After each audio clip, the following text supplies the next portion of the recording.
Good morning, campers. Look at this for a view out of the window. It's a slightly different view to the one we had the other day. I think you could say the water level's gone down a bit. What is this madness before me? The day before yesterday, Sunday, I needed that step stool to get off the boat. Oh my goodness me, tell I've not been up long. The step stool was over there so I could get off the boat, stepping down into the water. Now the step stool is on the boat so I can step up onto the bank. This is just crazy. Crazy.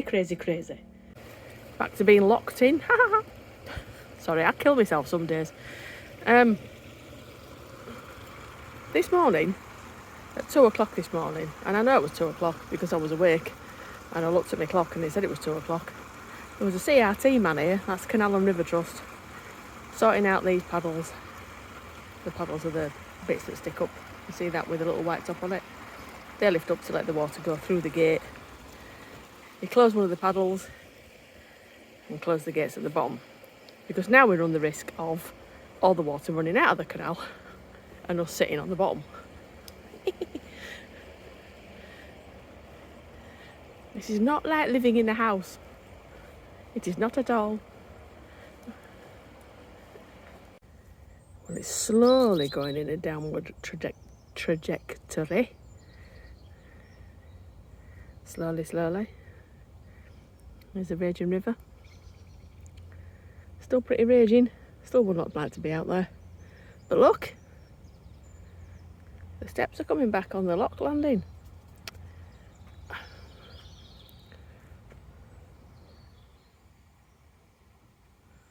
One of the joys of being on here and being in flood and stuff is that it smells very interesting. So this morning, young Ernesto, on his travels, decided to bloody wander off. It's not like him at all. I had to go and get him.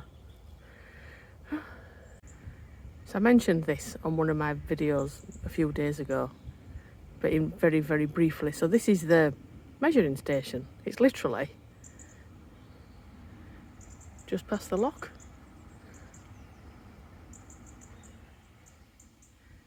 So you can look at this online, and what this means is that the Environment Agency and the Canal and River Trust and everybody else can tell what the river level is without having to come down here and peer over the wall. It's like a good idea to me. So that's why Mr. Canal and River Trust man came down here at 2 o'clock in the morning to adjust the gates, because he could see the level dropping. So he knew that the level in there would also be dropping, and he didn't want to see us all sat on the mud at the bottom of the canal. Very nice of him, don't you think? Today we are going on an adventure. We're going to buy the part for the engine, because not only are we stuck with a flood, we're also stuck because the engine doesn't work. What it does is that, here we go, this is Sarah talking about engine and drive shaft, something to do with gears and things like that. So the engine will go, but it's not attached to the prop, so we can't go anywhere. So today we are going to somewhere in the Peak District, for crying out loud, to pick up the part to fit to the boat so that we can carry on moving when they open the lock. Flood lock, gate, thing. That one. This is great. Advisory notice. Advisory notice. This water point can suffer from extremely low water pressure, which can fluctuate with demand. Oh! If you are experiencing difficulties, you are advised to use alternative points located at Trent Lock upstream or Beeston downstream. It's just perked up as well. Oh, God. Oh, there we go. This is to fill up a tank in a boat.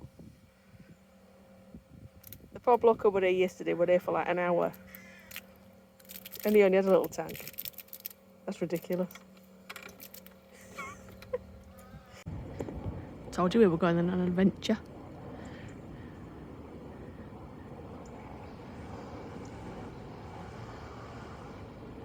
Isn't this pretty?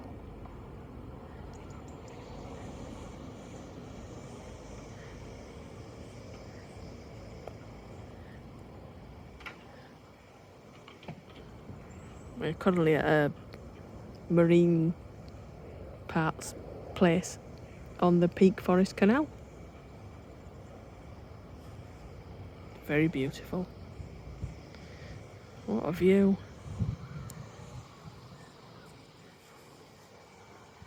And the diesel's only 99p. I'm gonna come over here. So we've got the new part for the boat. We're currently going back through the Peak District. It's a very, very, very beautiful part of the country. I just said to Danny, I think this is where a lot of people from other countries think that this is what England looks like. It's all these hills and all these little stone houses. Anyway, the new part's in the boat. Currently got an armed guard around it. We'll be eating beans on toast for a month, I think, to cover the cost of that. And we're on our merry way home.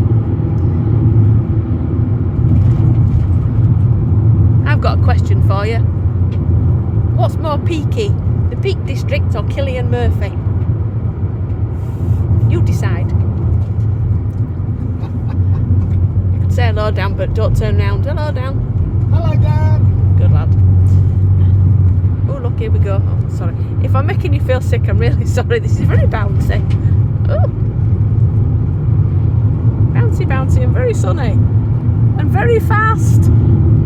We're not used to these kind of speeds anymore. We normally do 2 miles an hour. It's like being on a roller coaster. Woo! Scream if you want to go faster. No. Right, we're currently going through Bakewell, so here's a question for you.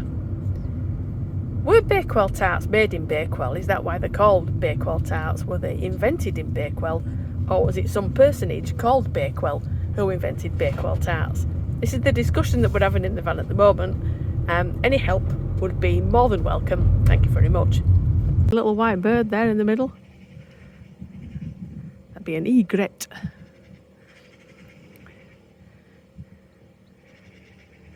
Not that you can see from here, but they've got proper bright yellow feet, like they're wearing little yellow wellies. And then over there is a heron. There he goes. Bye bye, you can see his little yellow feet. Hopefully you've got a nice big telly and it's all HD TV and all that. You can see his little yellow feet.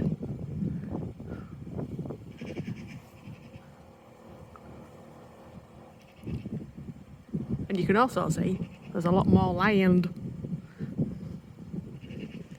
Home on the range. We've just driven through Sawley, which is just up the Trent and Mersey. It's the first locks you get to on the Trent and Mersey. The river up there is still raging away, so we're definitely going to be here a bit longer, even with the shiny new closely guarded part. If you got this far, thank you so much for watching. Please come back and watch us again another day. Bye.